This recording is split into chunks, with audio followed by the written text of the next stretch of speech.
So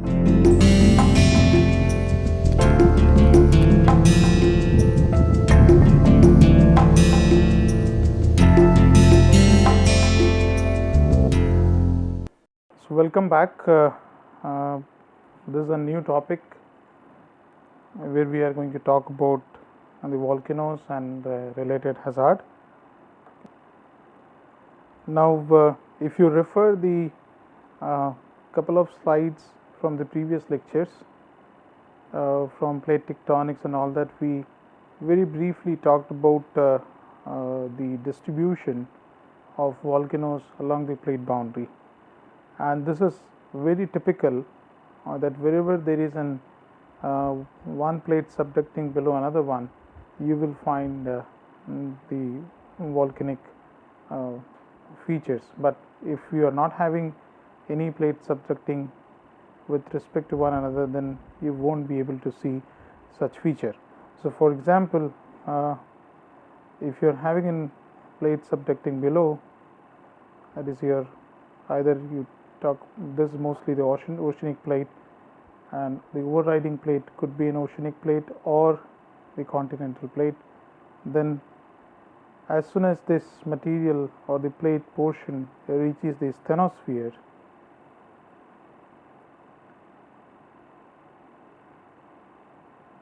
it will start melting, and then this will result into the formation of volcanoes on the surface. So if we look at the overall configuration of, I hope you note it down, but you can just put again this one. Okay, so this is one plate moving below the another one, so the melting will result into the formation of volcanoes on the surface. Now if this plate is no more subducting, that is in the case of you are having this an oceanic plate here, and this is also an oceanic plate. But if you are having a configuration of like oceanic plate subducting below the continental one, so this continental plate, and this one is your oceanic plate,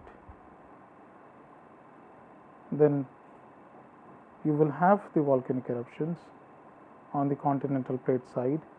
But as soon as if either you are having a continental plate which is adjacent to this one, and if it reaches, because this is moving and this is riding over, so when this two meet, that is in continental and then continental, a similar situation what we have with, so this is the broken oceanic plate here, and this is the continental plate. So both will try to sort of collide with each other and result into the mountains. Okay, so this is very much similar to what we have discussed in the scenario between the Indian plate and your Eurasian plate, where both of this are your continental plates, and the result what we see is your Himalaya. So this thing you should keep in mind when you are talking about the location or the distribution of volcanoes. So if you look at the distribution with respect to the plate tectonics or the plate tectonic boundaries, then you will find that most of the, not most, but all the volcanic eruptions which are active or dormant, they are along the plate boundaries. And wherever there is no oceanic plate subducting below, like in the case of the Himalayas here, we have both are your continental plates, but here we have still the oceanic plate subducting below the oceanic and partly plate, Here both are oceanic. Here also we have the oceanic plate subducting below the continental plate. So we see the volcanic eruptions on the continental side. And very good example, if you look at, is from this region. This is what we call the Pacific Ring of Fire. So this portion is been termed as Pacific Ring of Fire, where we see a very beautiful distribution of volcanoes. We have one in India, and this one is here. This is known as Barren Island. And then we have series of active volcanoes which are sitting along the Sumatra arc. So volcanoes, mainly what we describe is typically a cone-shaped hill or mountain formed at a vent from which molten rocks, that is the magma, or the magmatic gases, reaches the Earth's surface and erupt. So this is a basic example. In the backdrop of the photograph, you can see the cone-shaped hill or the mountain, and from the center, that is your vent, through which either the gases or the molten rocks, that is what we call magma, has been poured out. So once the magma reaches the surface, it is termed as lava. Then the flow starts. So the flow which you see here, in some locations, are the lava flow. Now I'll start with one example from US, that is St. Mount Helens. This was a well studied or well observed volcanic eruption which took place or which the volcanic eruption took place in 1980 also, and later also. But the most important part was that they monitored this volcanic cone and how it progressed and until it erupted finally. So this is a digital elevation model which has been created using the topography of that region and how well it was been studied, and that I'll just show in a couple of slides. Okay. So the previous slide which I was showing was looking this side of the dome, and this is the Mount St. Helens. The height is almost like 2,574 meters. So it's quite high, the summit, and the observations were been made by a geologist who got killed during the eruption. His name was Dr. Johnston, and this observatory now has been named after him. It's known as Johnston Ridge Observatory.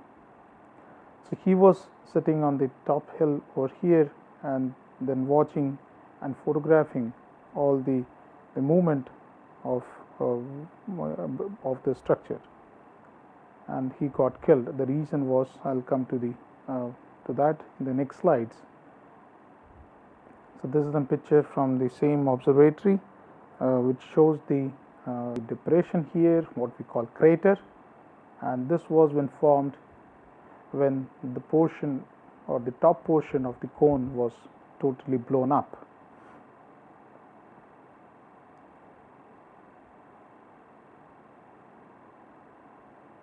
Now what they have done is that they have preserved the complete the incident, okay, that happened at that time, and you can see even in some locations the logs which got buried or were blown up because of this eruption. And if you carefully see, there's this almost 2,700 meters high hill is capped by ice, okay, or the snow. It's a snow cover mountain, so it's remained quiet for about a century. It remained quiet actually for about a century. इसको cut करेंगे, इसको वापस ले लेंगे, ठीक है.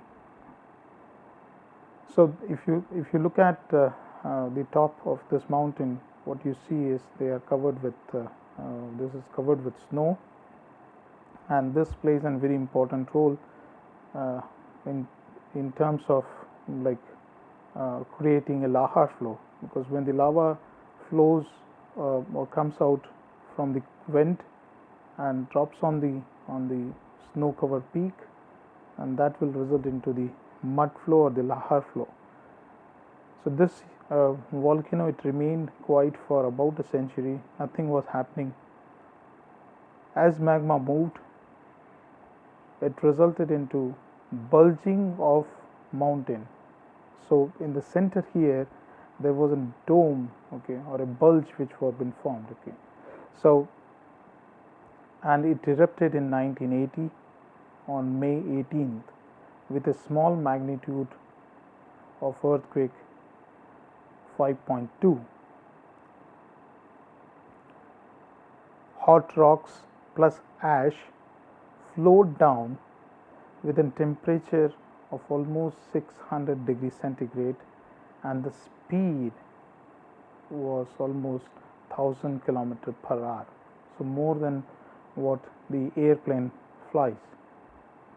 And this the material which was been poured onto the surface through the wind, that is the rocks plus ash, very high temperature, it melted the snow cover here, and that resulted into a lava flow or like a mud flows.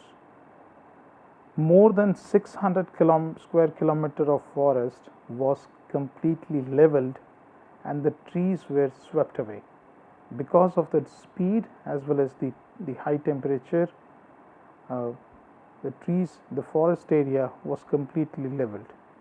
So this is what it is been preserved. Now this is in part of a national park which shows the lined up or the oriented tree trunks.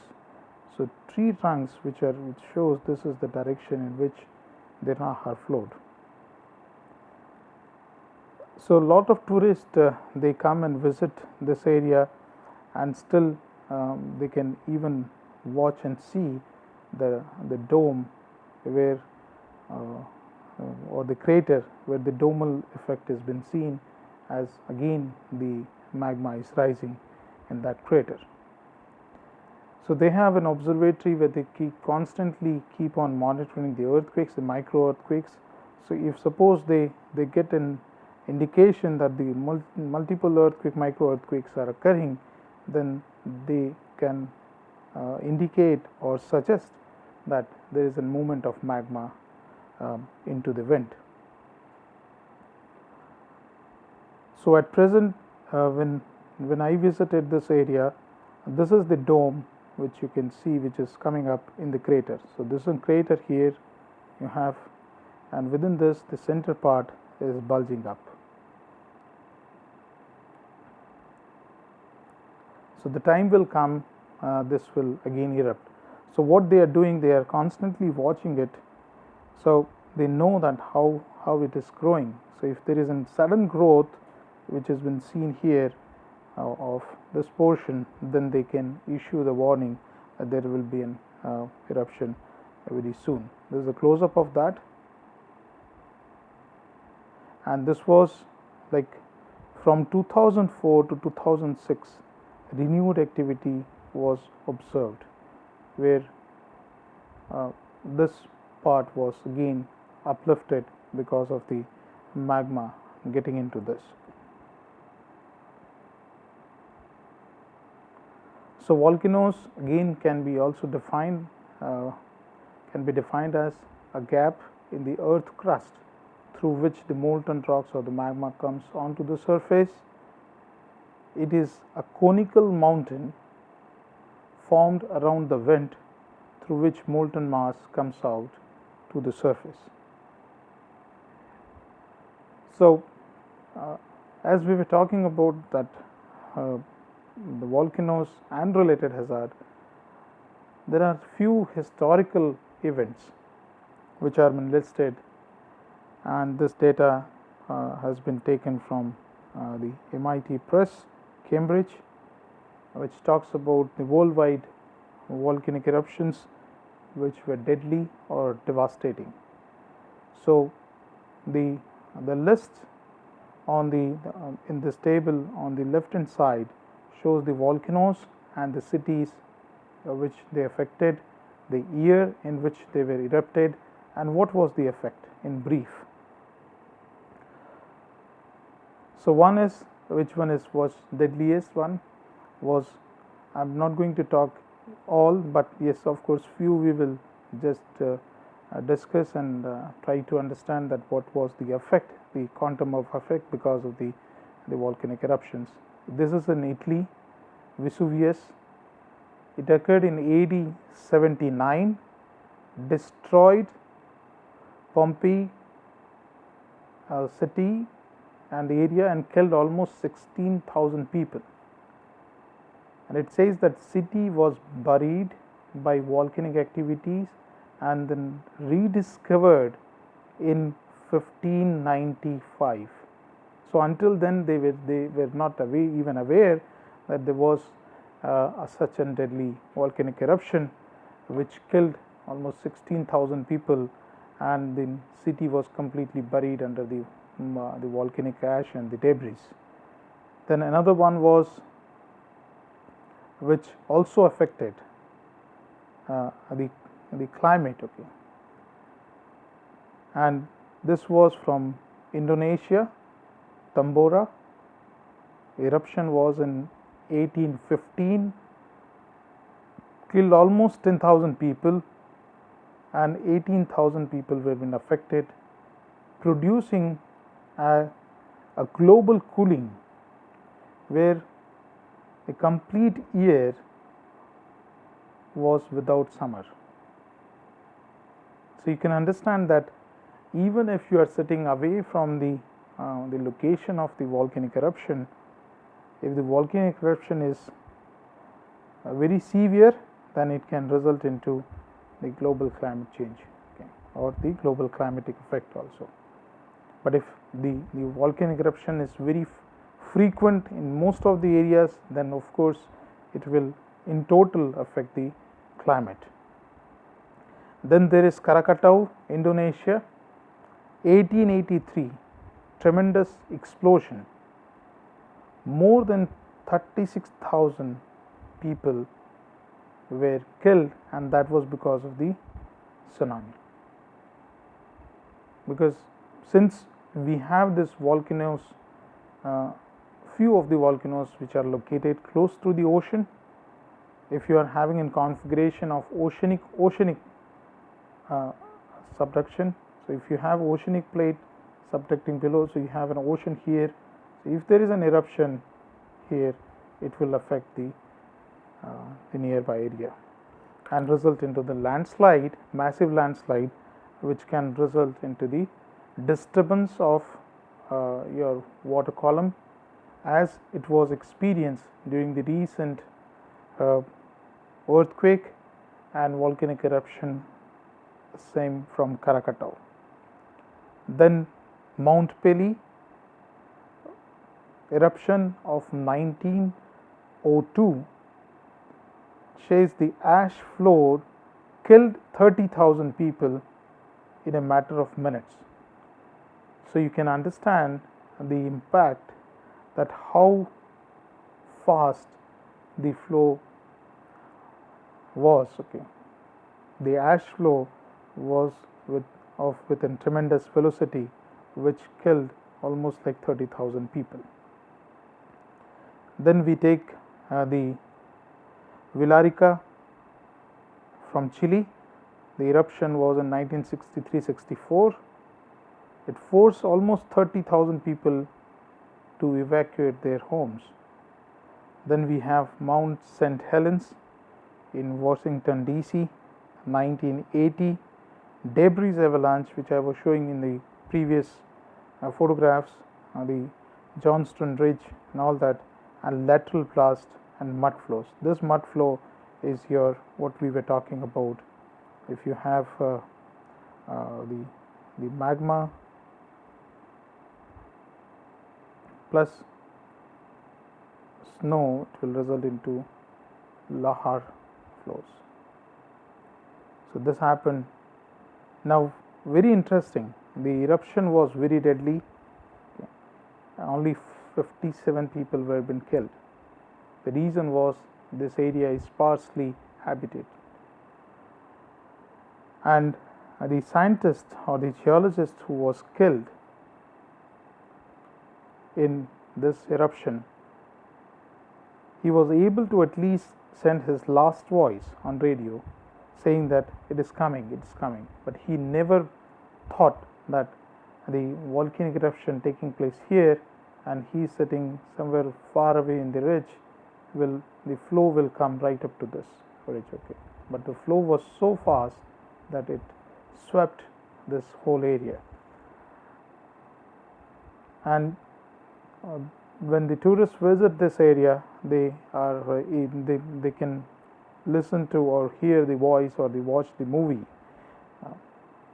of this eruption. Then there is again an Filipino earthquake, Mount Pinatubo, 1991. Tremendous explosion, ash flow, mud flow combined with a typhoon. So this was an additional added effect of typhoon, killed more than 740 people. Several thousand people were being evacuated. Then again another one is in Chile, 2008. Almost 5,000 people were evacuated. Now what we see from this events here, that slowly we are getting into the process of evacuation. So in the starting, if you see the 79 AD event, people were killed, people were not able to understand the phenomena, but later if you see most of the earthquakes, what we are able to learn is that people were been warned and people were been asked to evacuate the locations. So this is what we learn from this topic, that yes, we have slowly, as there is a development in science and advancement in science, we are learning more and more about the volcanic eruptions and the processes, and we are trying to reduce the effect to the people and the property. Then this one is from Iceland, 2010. Now this was the event which put large amount of ash in atmosphere, which disrupted the air travel in United Kingdom as well as in Northern Europe for several weeks, because no flight was been allowed to take off or land in this region. So this was one of the devastating one. Of course, not many people got affected because of this. So eruption of Mount Vesuvius, Italy, in AD 79. So Mount Vesuvius eruption, a kind of pyroclastic flow. So it includes the rock fragments as well as the ash, destroyed the Rome town, Pompeii and Herculaneum, killing almost or more than 16,000 people. Archaeologists excavated the remains of some 2,000 people suffocated in this eruption or because of this eruption. So what they found was the victims' plasters, plaster cast, even the adults, children's, dogs, and in the dead position. Another important point which one can note down here, that they even did not get time to move out from this place. The flow was so fast. So Pompeii was buried by up to 3 meter of ash. So 3 meter of ash is more than enough to cover the complete city and remain to keep it hidden from the people, okay, which was later excavated, and they came to know in 1500 AD or so. Okay. So I'll stop here and we'll continue in the next lecture. Thank you.